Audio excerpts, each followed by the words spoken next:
Thank you very much.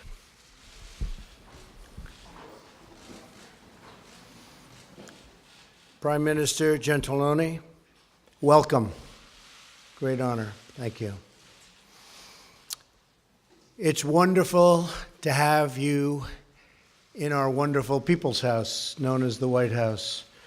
And so many great Italian friends are with us today. And we renew always the deep ties of history and friendship that link together the American and the Italian peoples. That history traces its roots to the timeless contributions of Italy to civilization and human progress, so true. Stretching all the way back to ancient Rome, through the ages, your country has been a beacon of artistic and scientific achievement. That continues today. From Venice to Florence, from Verdi to Pavarotti, a friend of mine, great friend of mine. These bonds of history and culture have only grown stronger as our two nations have become close partners, dear friends, and very vital allies. Mr. Prime Minister, I'm thrilled that you are here today to discuss how we can make this great relationship even more productive in the years to come. On the economy, Italy is one of America's largest trading partners. A lot of people don't know that. We both seek a trading relationship that is balanced, reciprocal. I love the word reciprocal, because we don't have too many reciprocal trading partnerships, I will tell you that, but we will very soon. And fair, benefiting both of our countries, and we can work together to achieve that outcome, and that will happen. Italy is also a key partner in the fight against terrorism. Italy is now the second largest contributor of troops to the conflicts in Iraq and Afghanistan. I would also like to thank you, Prime Minister, for your leadership on seeking stabilization in Libya and for your crucial efforts to deny ISIS a foothold in the Mediterranean. You fought hard. We're grateful for your role in the anti-ISIS campaign. All nations must condemn this barbaric enemy and support the effort to achieve its total and complete destruction. Also, as you know, Mr. Prime Minister, we have more than 30,000 American service members, families, and personnel who are stationed across your country. As we reaffirm our support for historic institutions, we must also reaffirm the requirement that everyone must pay their full and fair share for the cost of defense.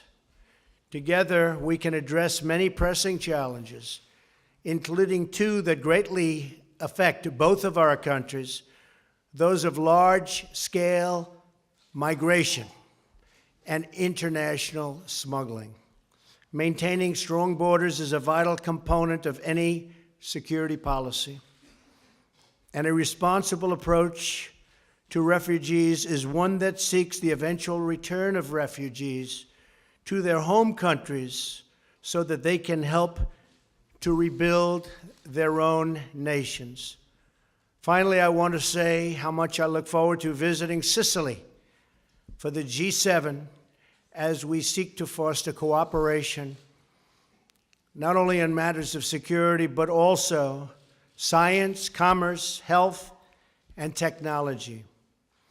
Our two countries have shared interests and shared values, and we can each make great contributions to the other. Mr. Prime Minister, I again want to thank you for being with us and being our true friend. Italy is a spectacular place. I know it well. I love the people of Italy. We have 18 million Italians living in the United States, people originally from Italy. And it's a great honor to have many of them as my friends. Thank you for being here. Thank you, Mr. President. Thank you for hosting us here. I'm honored to be here at the White House today. and I'll now switch to Italian. Abbiamo We had a very fruitful meeting, which reflects an ancient friendship, as the President reminded us with his words. This friendship is also a sign of the 18 million Italian Americans who have such an important role in our country, in this country. And this friendship is witnessed also by the fact that Italy is the second choice for American students who study abroad.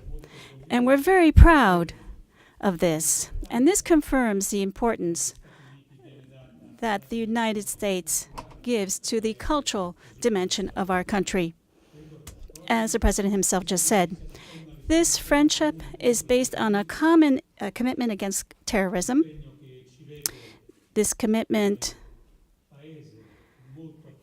is a commitment in which we are both very active. Our country is very active in Iraq and in Afghanistan, and I think that the stabilization work will be decisive.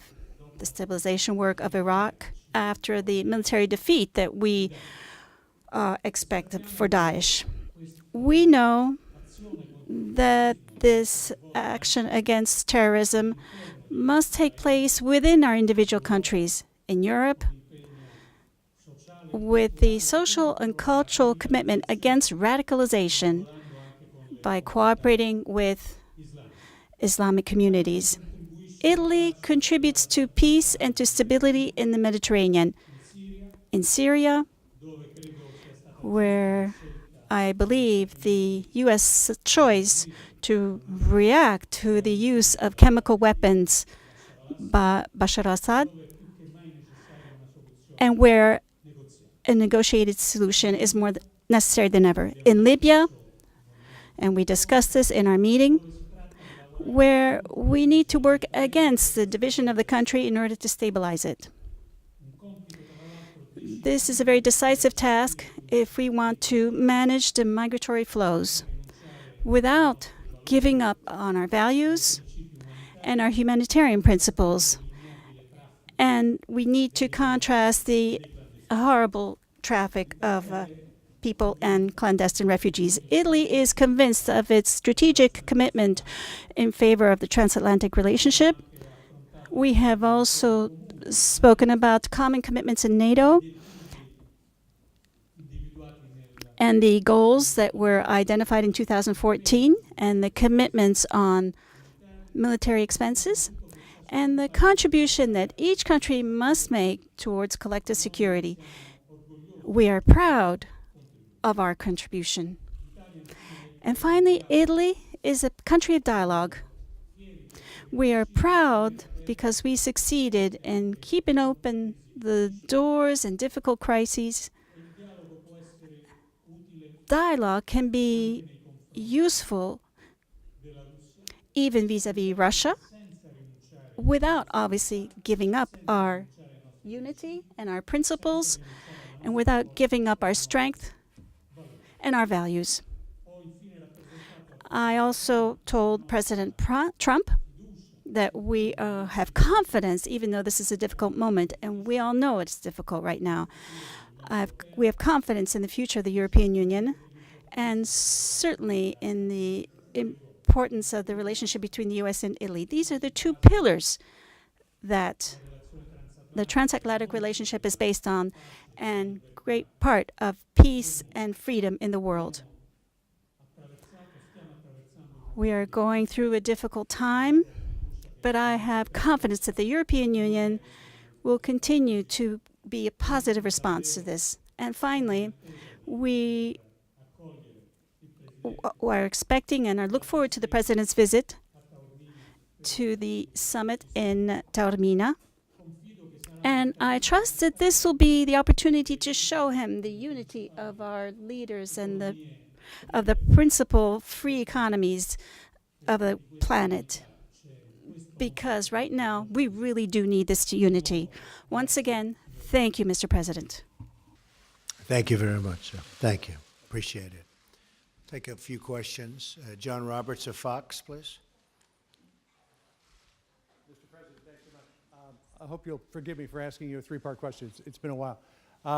In just the last few minutes, and I believe it was while you were meeting with the Prime Minister, there was a shooting in downtown Paris. It's being described as a potential terrorist attack. I wonder if you have something on that. And further to that, two of the big trouble spots that you're dealing with right now, North Korea and Iran. Do you believe that the leader of North Korea, Kim Jong-un, is mentally unstable? Is that one of the reasons why you're so concerned about these latest developments? Is he a man who can be reasoned with? And on Iran, do you have reason to suspect that they are cheating on the JCPOA? And to Mr. Prime Minister, you talked just a moment ago about your commitment to NATO. President Trump would like to see all NATO members contribute 2% of their GDP to NATO. Your contribution is slightly less than 1%. Will you commit to committing 2% of your GDP to the alliance going forward? Thank you. Well, first of all, I love the question you asked the Prime Minister. I look forward to his answer, because I'm going to be asking him that same question very soon. Well, first of all, our condolences from our country to the people of France. Again, it's happening, it seems. I just saw it as I was walking in, so that's a terrible thing, and it's a very, very terrible thing that's going on in the world today. But it looks like another terrorist attack, and what can you say? It just never ends. And we have to be strong and we have to be vigilant, and I've been saying it for a long time. As far as North Korea is concerned, we are in very good shape. We're building our military rapidly. A lot of things have happened over the last short period of time. I've been here for approximately 91 days. We're doing a lot of work. We're in very good position. We're going to see what happens. I can't answer your question on stability. I hope the answer is a positive one, not a negative one. But hopefully that will be something that gets taken care of. I have great respect for the president of China. As you know, we had a great summit in Florida and Palm Beach, and got to know each other, and I think like each other. I can say from my standpoint, I liked him very much, I respect him very much, and I think he's working very hard. I can say that all of the pundits out there are saying they never have seen China work like they're working right now. Many coal ships have set back, many other things have happened. Some very unusual moves have been made over the last 2 or 3 hours, and I really have confidence that the president will try very hard. We don't know whether or not they're able to do that, but I have absolute confidence that he will be trying very, very hard. And one of the reasons that we're talking about trade deals and we're talking about all of the different things, but we're slowing up a little bit. I actually told him, I said, you'll make a much better deal on trade if you get rid of this menace or do something about the menace of North Korea, because that's what it is. It's a menace right now. So we'll see what happens. As far as Iran is concerned, I think they are doing a tremendous disservice to an agreement that was signed. It was a terrible agreement. It shouldn't have been signed. It shouldn't have been negotiated the way it was negotiated. I'm all for agreements, but that was a bad one, as bad as I've ever seen negotiated. They are not living up to the spirit of the agreement, I can tell you that.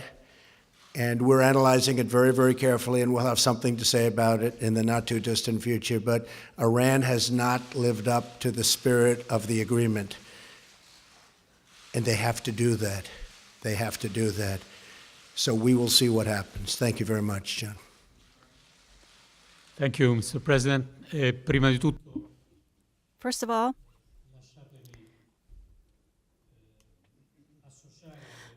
allow me to join President Trump's words for what happened in Paris. These words of condolences and closeness to the French people. And this is a very delicate period for them. They're just 3 days before the election. As far as the question is concerned, the commitment has been made. It was made during a NATO summit. And we are used to respecting our commitments. We know that this will be a gradual process. It has already begun. And we know that Italy has certain limitations when it comes to its budget, but despite these limitations, our commitment for common defense is very clear.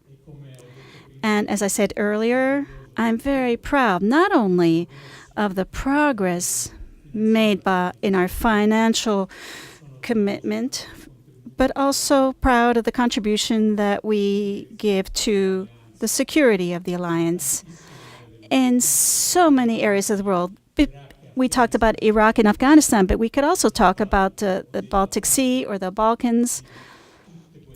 And in all of these areas, you will see the presence of Italian forces within the alliance, and we are proud of that.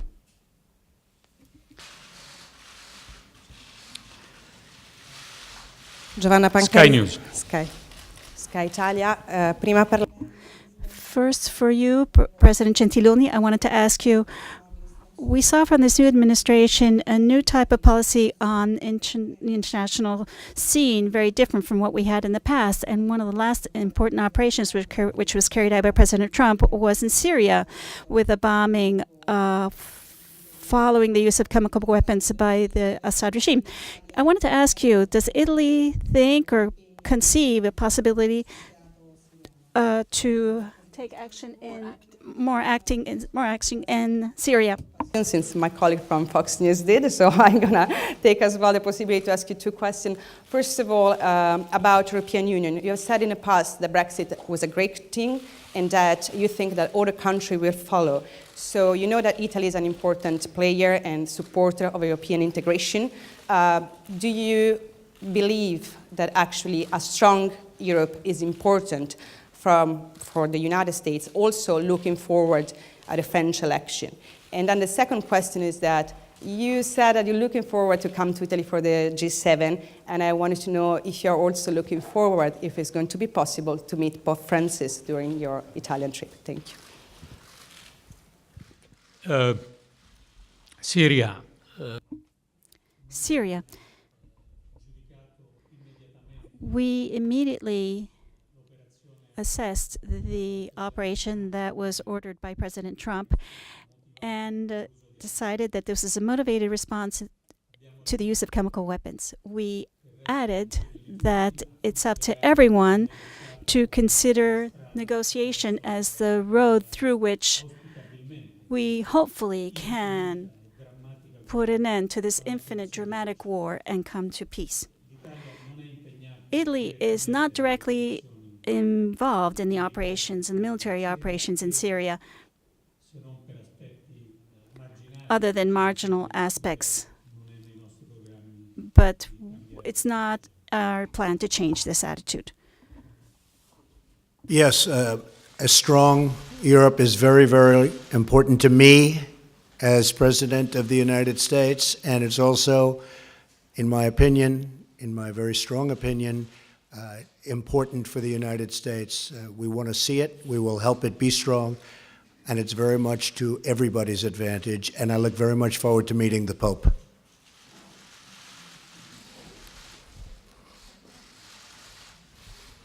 Fabian of the Hill. Fabian? Yes. Thank you, Mr. President. Some people on Capitol Hill believe you can get one of two things next week, a vote on health care or a vote on a government funding bill. So my question is, which one is more important to you to have, a vote on health care or a vote on a bill to keep the government open? And Mr. Prime Minister, I want to get your thoughts on a referendum in Turkey that occurred last week. You spoke about democratic values in the European continent, so are you concerned with the results of the Turkish referendum, and is that something that you discussed with President Trump? Okay, I want to get both. Are you shocked to hear that? And we're doing very well on health care. We'll see what happens. But this is a great bill. There's a great plan. And this will be great health care. It's evolving. You know, there was never a give up. The press sort of reported there was like a give up. There's no give up. We started. Remember, it took Obamacare 17 months.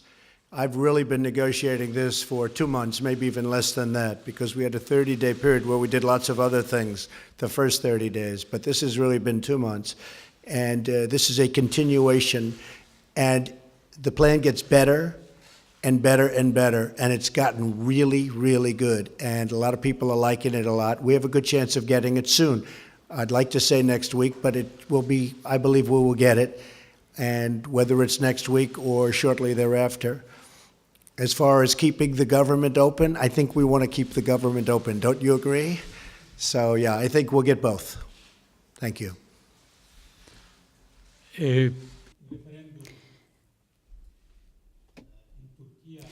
The Turkish referendum is a fact that we must take note of. Leaving aside any debates that can take place about how the vote took place, but I believe that the European leadership have taken note of the vote. The consequences will depend a great deal on how the Turkish government and President Erdogan especially will take into account almost half of the population's expression of a different opinion. Will there be an inclusive approach, or will there be a confrontation in this part of Turkey? This will be very important. For us in the European Union, the other thing that's going to be very important is the respect of the certain fundamental principles. We are members of the Atlantic Alliance, Italy and Turkey, and Italy contributes to Turkey's defense with its own military assets. We believe that among our countries there should be a cooperation. And hopefully, and we trust, that this cooperation will have, among its consequences, the solution of the case concerning the journalist blogger who's been detained over the last few days in Turkey.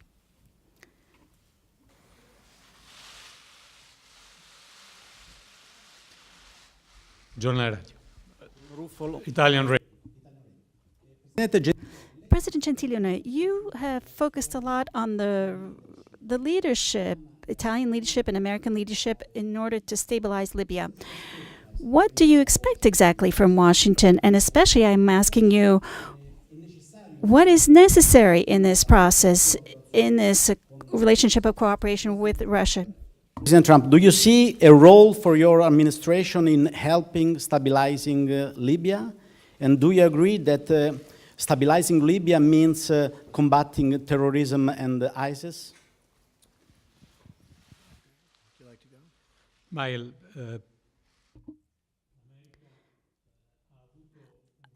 America has played a very key role, first of all, to prevent the consolidation of an important basis for terrorism while Daesh was undergoing defeats in Iraq and Syria. There were operations that were sustained by the U.S. against Daesh in the city of Sirte, which were successful.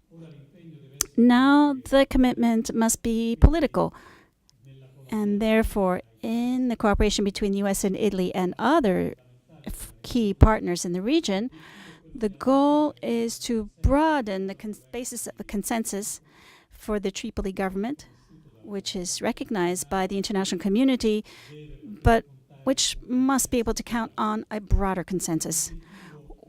I believe that one clear goal should be this.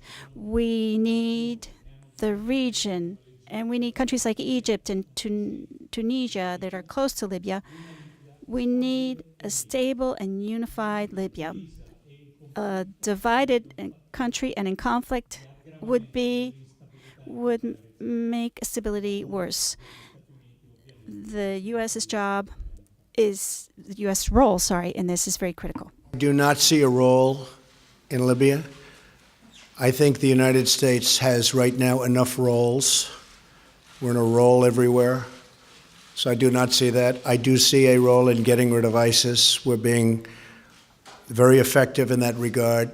We are doing a job with respect to ISIS that it has not been done anywhere near the numbers that we're producing right now. It's a very effective force we have. We have no choice. It's a horrible thing to say, but we have no choice. And we are effectively ridding the world of ISIS. I see that as a primary role, and that's what we're going to do, whether it's in Iraq or in Libya or anywhere else. And that role will come to an end at a certain point, and we'll be able to go back home and rebuild our country, which is what I want to do. Thank you all very much. I appreciate it. Thank you.